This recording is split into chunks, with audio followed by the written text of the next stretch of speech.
she'd worked for Tesco and Waitrose. Oh my God, Johnny Depp's private chef. I mean, I was like, oh hell.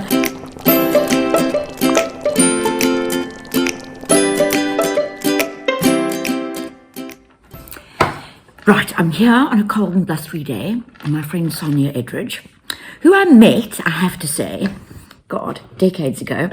And she arrived too, I was so impressed, young and fresh, but terribly impressive because she'd worked for Tesco and Waitrose. Oh my God, Johnny Depp's private chef. I mean, I was like, oh hell. And she also made the most unbelievable chocolate swirl meringues, which I've never ever forgotten, which is... I'll have to make them for you again. Yeah, and I don't even eat sweet things, but I've never forgotten them. They were so outstanding.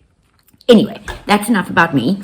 Point is, Sonja then went on to open the Larder, which I'm sure many of you know, which won best brunch spot in Cape Town, best coffee, best, no surprises there. So I thought we might just talk a little bit about the Larder and what the success behind the Larder was. And then I thought we might talk about the dreaded COVID and what happened to the Larder subsequently. So but just talk to me about the Larder and how you got to really be the best of the best with so much humility and so much gorgeousness. I guess I never saw it as the best of the best. It was the best for me. But I always wanted to open a cafe since as long as I can remember. Really? Since I started traveling when I was 17, and I used to go and find not what was in the tourist manuals, but I'd ask people like, where do you go? And I would sniff out these little places, and I would sit there and I would just take mental notes. Sometimes I had a little diary and I'd write down a scruffy man with hair still asleep comes in with his pantoffels, and barista knows how to make his coffee, just, without even saying anything. So-and-so on his computer, I would just absorb, or like funky plates on the wall, or meat slices, or, all the things and I'd sit and I'd look at all these things and why they were special places for people. And I just loved that sort of, that Cheers element. Yes. Remember Cheers? Do I remember Cheers? So Cheers, but in a cafe. So that place where people come and it's that community, that neighborhood, the people know him and they, whatever state he's in, and they would shower him with his favorite thing or her favorite thing. And that's like, the world is restored kind of vibe. But that's what you did. And that's but it worked. Well, you did it because, people, the praises and the delight but behind that, there was also a story of you doing good, of sustainability So my sort of cooking roots, I guess, were ignited in Australia, where I landed up at this guest house just south of Sydney, and I actually turned up to help this woman who had postpartum depression severely, and she had two little girls that were very close together in age, 18 months and 3, something like that. And she needed help getting their guest house together. And they had chickens at the bottom of the garden. She grew all her own veg. And they were know someone like that. And they were opening in like a few weeks' time. And so I sort of chucked in, because with my textile design background, I came in and helped her with sewing the curtains, making cushions, pulling it all together. And at the end of the day of dealing with the kids, vegetables, she would open up the fridge, and after doing, we'd been busy for 14 hours, she would just whip up this meal. And I'm like, how did you do that with like whatever was on the shelf there? Teach me, And that's how I learned to cook, was through her. But because she grew all her own vegetables and all the meat came from the farms around the corner, I learned how to taste a potato that had just come out of the ground, or eat a raw pea. These things that, I grew up on, like, that lovely mixed veg, frozen mixed veg. My mum worked, my dad worked, and Mum was a great cook, but we weren't exactly extravagant with food. So tasting those things straight from, like, sweet corn, I used to drive from the guest house for 15 minutes, tell the farmer that I'm on my way, and he'd be coming up the dirt track from the tractor, having picked the sweet corn. Warm out the garden. And then I'd drive straight back in the pot, ready to do for a starter. And the difference in the flavor, because the starch changes. And so that's kind of where it ignited, really, is where everything came from and what it mattered to whoever grew it. And Victoria taught me that, the more, you don't need fancy schmancy ingredients or do fancy schmancy things to it, but if you treat every, the journey of where the food comes with from the respect, and keep it simple, it's going to be amazing. So that's kind of really where the larder, came from, really, was just the name in itself is kind of, getting all that stuff and keeping it and preserving it. Yeah, and I grew, so my aunt, my dad's sister, she had a farm out in just outside Pretoria, and she had the most spectacular larder, like spectacular. I do love a little larder. And all those, those it's the green plates with the little spots. Yeah. And I'm trying to forget that. There's that classic name with that sort of almost dirty green with the lines. Yes, I know exactly. Yes, I know exactly. Yeah. She had all of those in her pantry and beautiful things in it. And you'd sit down and at sort of 5, 6 in the morning and have porridge. And the milk is just, we'd gone and milked the cows, and then, the cream, just pouring the cream over the porridge, and then a jam from the pantry. And so it's all, the larder came from all those memories, like all meshed together. But the main thing was obviously keep it simple. So we did breakfast and lunch, as simple as possible, local as possible. So I wanted to know all the farmers, and the people where my stuff came from. And it is slightly tricky running a restaurant. I had these dreams of, I'll open a few cafes, all over the show. But then I realized, this farmer can only produce X amount of eggs or X amount of, whatever. So it did scupper. What was the most popular dish there? Oh, definitely the Johnny Depp. Oh, really? Definitely the Johnny Depp. I mean, being his ex-chef and all. And did you just call it the Johnny Depp because it sounded like a good idea, or did he actually love that dish? This was his favourite dish. And what was it? So just eggs Benedict. So gorgeous poached eggs. I had to train him from hard-cooked eggs down to soft. Johnny? Yes. He does like his things rather dead. Sorry, Johnny. I'm hearing. And his tasting coffee is also slightly. Is it? Yeah. When you look like that, I suppose it doesn't really matter. No. But his taste in wine was quite was good. There we go. Redeemed. Redeemed. I shouldn't be telling all of these secrets. People will be shocked. But anyway, so he on a Saturday morning it would be the treat. We'd stay healthy, particularly if he's filming. He's got to look svelte and gorgeous, and We do know, darling. Yes, we do. So not a lot of lard with things. Praise the Lord. He loved an eggs Benny and crispy bacon and the whole hog. So but he liked tomatoes as well. So the tomatoes always because I think most Benedicts people don't. No tomato. I think the tomato should be with everything. Tomato, particularly in a roasted tomato, where it just renders a little bit. Oh, yummy. Anyway, so that was his favorite dish, and I did talk to them a lot about opening a cafe. It's like, don't do it. You're never going to make any money. He had a restaurant at the time. Actually, I don't know if he still has it, but anyway, and he says it's such hard work, and you need teams of people just run it for you. And I was like, no, but that's not what it's about. I want to be there. I want to be there. Romance. Yeah, the romance of it. Anyway, so I said, if I ever open a restaurant, I'll put this dish on. So it had to be on the menu. Blessed. Did you tell him? I did, but I don't know whether. It registered. Yeah. Yeah. Yes.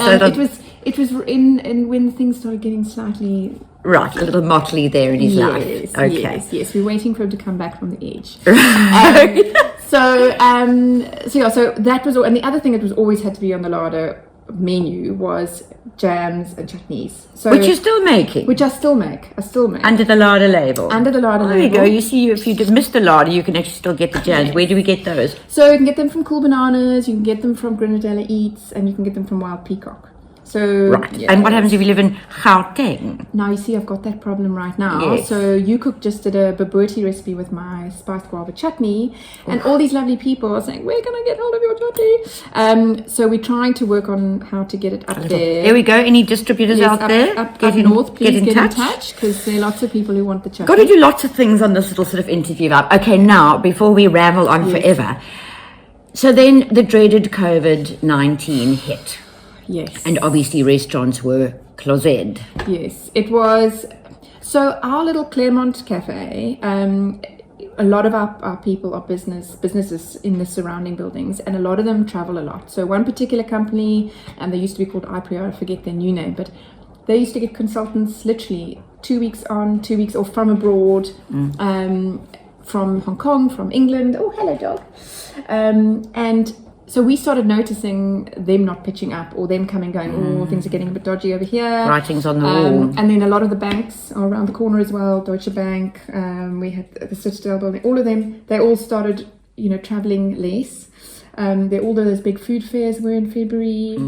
People went, everyone started skiing, and then also coming back going, I got COVID, whatever, and that sort of fear, it's coming, and our numbers were dropping. People were like, oh, we haven't seen so and so for a while, and then we started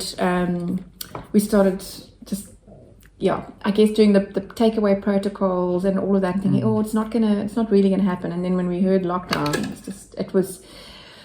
And how many staff did you have? So we had 5 at the time, and I said to them all, okay, right. We don't know what's going to happen, but go. It was the day before lockdown, so you guys go home, stock up. I'll run and close everything up, and we'll see you in 3 weeks' time. And it's so funny. I mean, at the time you think 3 weeks' time, really didn't think this was going to happen. But anyway, sent them home. Food, all of that stuff. We were like, okay, we didn't even think about so put everything in the freezer. Make pesto with the fresh stuff, and so that everything's ready to go when we come back, right? Didn't even think we're all going to be, stuck here for what feels like bloody ever. Yeah. Anyway, so then I think after 2 or 3 weeks, sort of going, oh my goodness, wow, scary. What's going to happen? Can we survive this? Then we were, I think when we were opened up and we were allowed to, so I got in touch with Felisa Abafazi, I don't know if you know, so the fantastic charity that's based in Lavender Hill, this amazing woman called Lucinda Evans. And when we're starting, we're allowed to go and help them. We said, okay, right, we can make soup, we can help, we can do things. I started getting in touch with them, and then the lovely Eat Out got in touch with me and gave me some funding to help feed these people. Yes, that was a great initiative. It was just, I think, to be able to do something, to be able to help. So I could get some of my girls back, I could get them working again, because, people were getting hungry. So I was dropping off food parcels for my staff, going, okay, right, I haven't got much, but this is what I can do, the fear of it all was so overwhelming. And I heard you talking about it as well, like the roller coaster, the corona coaster. You quite like being isolated at home and not thinking about things, but then you have this overwhelming, but what's happening to them? How can I do this? It was just, and I normally sleep very well, and suddenly I wasn't sleeping, and getting messages from my team saying, the money's running low, the food's running low, I've got my children to feed, I can help, what are we going to do? So getting them back in was just the biggest lifeline ever, and we were able to do something nice. So we spent the first few weeks of the, coming out of the first bit, cooking soup and taking it around, and just, I think the reward of helping people and feeding people was just, it was my savior. It was my absolute savior, and just being in the kitchen again, and my girls were just so happy to be working and sharing and busy. And so now the larder. Yeah, so early on we realized that, look, this is not that horrible word we all use, pivot. We tried everything. Frozen meals, how can we save this? How can we rescue this? But where we're at, people shop in their lanes. People do. And they also don't have money to buy frozen foods when they've got all the time at home to be cooking for the first time in forever. Yeah. It's hardly like you're going to rush out and so... Excellent gluten-free cookies, actually, that I'm eating. Low sugar and gluten-free. Yeah. Sounds perfect. I should have done a sprinkling of coconut sugar on the top. Oh, I think it's just perfect. Thank you very much. So, people used to come and have a almond biscuit or peanut biscuit with a cup of coffee. It was a morning ritual. So we pivoted, we tried everything, and it's scary. The numbers just, somebody likes you. They just weren't working. So the writing was on the wall for me already back then. I was very open with my team, and I said, look guys, we're trying everything, but it's not looking lekker. And I started looking at options, and I managed to get a job for my barista almost straight away. Correct. It was quite fortuitous, actually. I went to the engine on Main Road, and I was just getting a few bits and bobs, socially distanced and everything. And I suddenly spotted this customer of mine who's become a friend, as a lot of them have, behind his mask. I was like, how are you, Ross? How's it going? And I tried to be positive. I don't want to be all doom and gloom. Oh, woe is us. And I was like, yeah, it was Sunday night. I said, yeah, I'm going to have to make my staff redundant tomorrow. Writings on the wall. And 10 minutes later, I got home and he phoned me. And I was like, gosh, I haven't seen you in like ages. And now, twice in one day. And he says, you know what? I can help Moses. And, within a few days, Moses was working for his company, making coffees for everyone. So he's got quite a big company that they did the food vouchers for the government. And, they have a canteen, and I think they were having a third of their staff was allowed, and so there was Moses making coffee and smoothies for the team that are in there. So there is something. So that gave me light, and then I started looking for work for the girls, knowing that our days are going to be numbered. Yeah. And so my other 2 girls have got jobs, which is amazing. I'm so glad. And you, what are you doing? Yeah, so I've been hustling with my jams. Hustling my jams, yes. My jams. So my jams and chutneys I used to only sell to hotels because they're made with less sugar and more fruit, which makes them slightly more expensive. And obviously the hotels like that. Sure.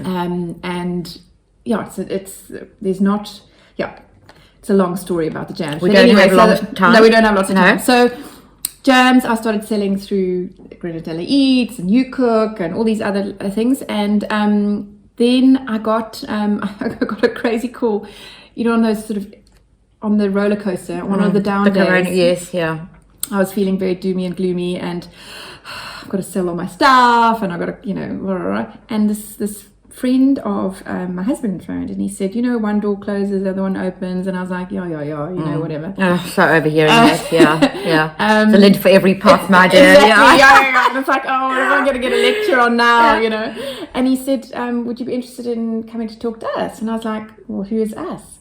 And he said, I work for Abelobi. Have you heard of them? Love them. And I was like, those are the fabulous fish people that I'm always banging on about. The ones that are sustainable and help the fishermen and everything. And it speaks to all of my passions, all of your passions. It's so exciting. So I was like, well, how come they need me? And we got chatting, and they need help with a few elements in their app. So I'm on board helping them a little bit. Oh, there we go. Fantastic. And it's got the sustainable and helping the folk. Yeah, I'm so glad. If you they've got a little documentary called Coding for Crayfish, I think. Yes, I've seen it. Everyone should watch it, and it's just fabulous. That's on the Abelobi site. Ablobi. Yeah, Abelobi. Yeah. So I'm in there. I'm helping them, and then I also got contacted with by again sort of customers who've now become people that I work with. A fantastic blueberry company, Blueberry Farms. Blueberries and fish. There's something in that. So the bottom line is, I reckon, if anybody's watching and they need a fabulous recipe developer, food stylist, just a fabulous all-round woman who has a heart and a soul and a brain, don't get too many of those, in the food world. Now, that's a lie. I take it all back. That is a horrible, wicked thing to say. There's lots of them. Good Lord. No, exactly. I don't even know what came over me. I take that back. You get a lot of them in the food world is what I should have said. But Sonja's particularly special and very talented, so you could always give her a call. Sonja, darling, I wish you the best of luck. I do wish the larder, I hope the larder rises like a phoenix from the ashes, just so we can eat with Johnny Depp all over again, and your smashed over and beautiful bread and those things. But I know that you'll be doing all that lovely stuff for other people. So yeah, thank you.